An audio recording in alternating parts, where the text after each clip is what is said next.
we have this story from the Gateway Pundit. J.B. Pritzker claims he has never called Republicans Nazis. Gets proven wrong by video of his own words. Yeah, buddy. Shouldn't say that you haven't said things when you're on camera. You're on camera saying these things. Illinois Governor J.B. Pritzker recently claimed that he has never called Republicans Nazis, but that is a laughable suggestion. There's a video evidence of Pritzker repeatedly comparing the Trump administration to Nazi Germany, stoking fear about the idea of losing democracy, and trying to make people fear Republicans. This is the type of rhetoric that led to the assassination of Charlie Kirk, and even if the Democrats won't admit that out loud, they know it. Breitbart News.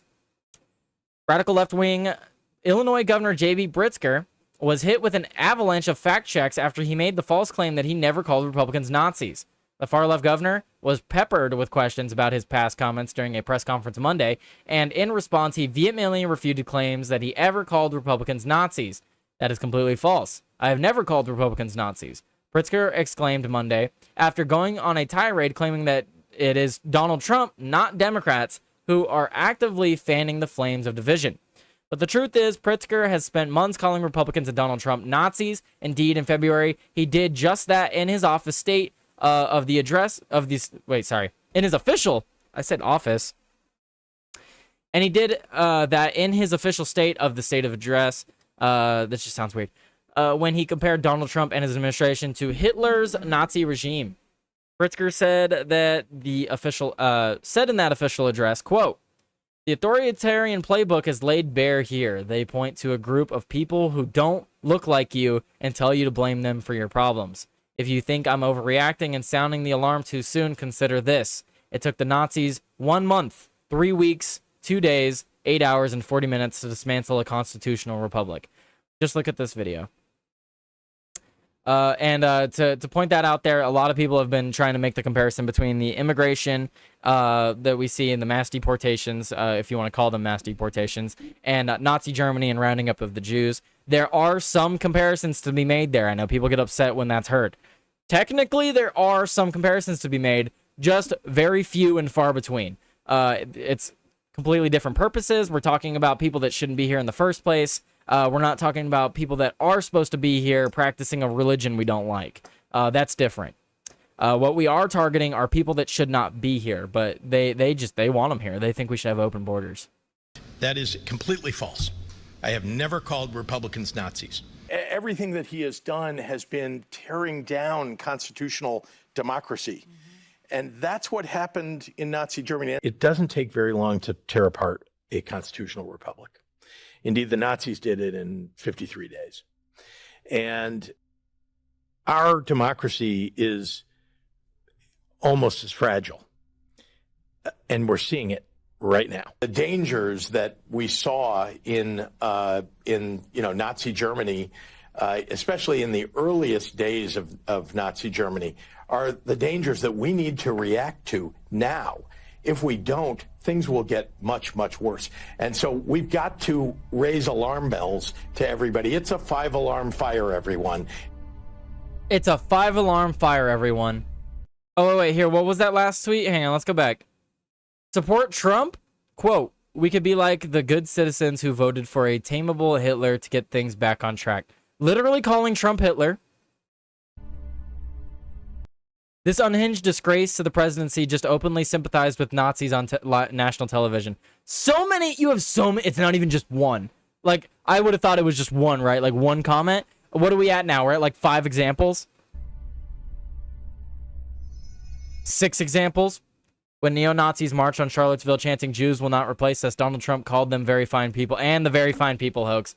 Now he says it's all a lie. It's not a lie. Donald Trump is just a liar. No, you're the fucking liar, piece of shit. I mean, look, you lied here. You just said that you don't call him a Nazi, and then here's all these tweets of you referencing him as a Nazi. But what he'll say is like, "No, I didn't call Republicans Nazis. I only said that they're exactly like Nazi Germany." I just called him Hitler. Yeah. I didn't call him a Nazi. Oh, wait, I didn't read that last one. What was that one? The way Donald Trump praises and romanticizes Hitler is unhinged. What? Disturbing and disqualifying. He is a dictator in waiting. We know exactly what he'll do if he gains power again. It cannot happen.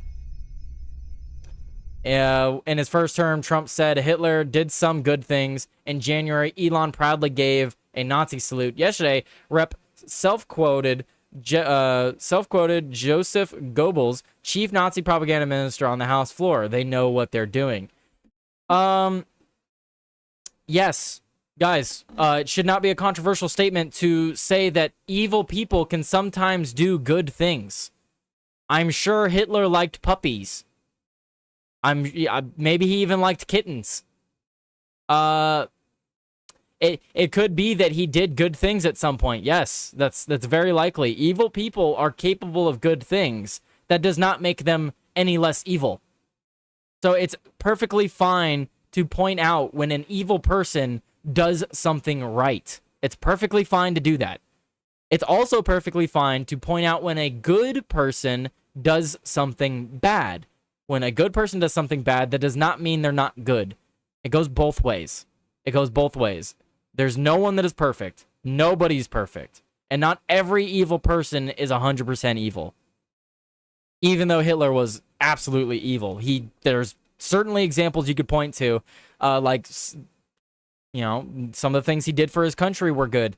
Not the concentration camp stuff, though, I'll tell you that. Nothing to do with that. But the reason he came to power was because Germany was at a point where they didn't have any nationalistic tendencies, and he brought back nationalism. He brought back national pride. And that is something that we should bring back here. We should have pride in our country. We should be proud to be Americans. Democrats know exactly what they've done here. This rhetoric has come back to haunt them, and no one has forgotten a thing. What are you guys saying in the chat here? Let's see. Missed a good bit. Been editing audio on my stuff. Well, what's up, Fishy? Glad you could pop in. Let's see. What else you guys saying? That guy reminds me of airport supervisor in the TV show F is for Family. Oh, man. I love F is for Family. It's a good one. Man, I should go back and watch that. Destiny was lying on Piers Morgan the other day, and Andrew Wilson called him a piece of shit and proceeded to embarrass him further. Oh, I know. Hilarious. I didn't say that they were. I said they were just like them. Right. Yeah, exactly. Yo, Fishy. They always drag out the Nazis, then says his grandma survived the Holocaust. Okay, well, whatever. Just because you have family members that survived the Holocaust doesn't mean you can invoke Hitler every chance you can. I heard Hitler was a big oven. Okay. I heard Hitler was a big oven aficionado and quite the baker. All right, shitty gov. Well, like I said earlier, if you were to cook 6 million pizzas, how long would it take? I'm joking. Lol, just a joke. I know. I'm joking as well. That's why I said that. The Jews were banking the Germans to death, and that's what started it all. Well, there was a lot of issues going on in the country, and one of the issues that they had were banks and stuff. Yes, but it's the way he went about it still wasn't right. I know he was trying to do right by his country, but the way he did it was not right. But JB Pritzker here claims he doesn't call Republicans Nazis. Well, he sure does invoke Nazi Germany and Hitler a lot for someone that does not liken his opponents to Nazis. Interesting there. Interesting claims there, JB Pritzker. Haha, I did not think you'd read that. Shitty Gov, I don't care. As long as it's not a call to violence, I don't care. I love making jokes. Guys, if I wasn't on YouTube, I'd say the N-word. I don't care. I genuinely don't care. I care about context, and I care about freedom of speech. And if I'm not using that word in a derogatory way towards someone, in a racist or hateful way, I should be able to say it. It's just a word.